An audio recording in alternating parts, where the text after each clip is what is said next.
नमस्कार TV9 मराठीमध्ये आपल्या सगळ्यांचं स्वागत। मी निखिला पाहतोय देश महाराष्ट्र आणि पाहुयात ऑलिम्पिक संदर्भातल्या दोन मोठ्या बातम्या। विनेश फोगाटच्या निवृत्तीनंतर सुद्धा रौप्य पदकाची आशा आहे। रात्री 8 वाजेपर्यंत सीएसचा निर्णय येण्याची शक्यता आहे। विनेश फोगाटकडून रौप्य पदक मिळावं यासाठी अपील करण्यात आले। 4 वकील विनेश फोगाटची बाजू मांडतायत। विनेश फोगाट प्रकरणामध्ये ऑनलाईन सुनावणीची शक्यता आहे। फायनलमध्ये जाण्याच्या परवानगीची अपील सीएसने आधीच फेटाळली आहे। तर ऑलिम्पिकमध्ये भारतीय हॉकी संघाचा स्पेन विरुद्ध सामना सुरू आहे। कांस्य पदकासाठी दोन्ही संघांमध्ये चुरस आहे।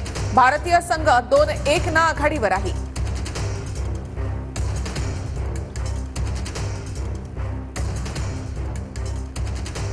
विनेश फोगाट प्रकरणामध्ये सीएस मध्ये 7 वाजता सुनावणी होते। 8 वाजेपर्यंत याच्या निकालाची अपेक्षा आहे।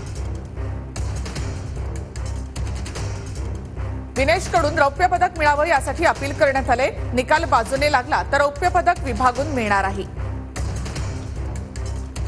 फायनलमध्ये हरणाऱ्या खेळाडूसोबत पदक विभागून मिळेल।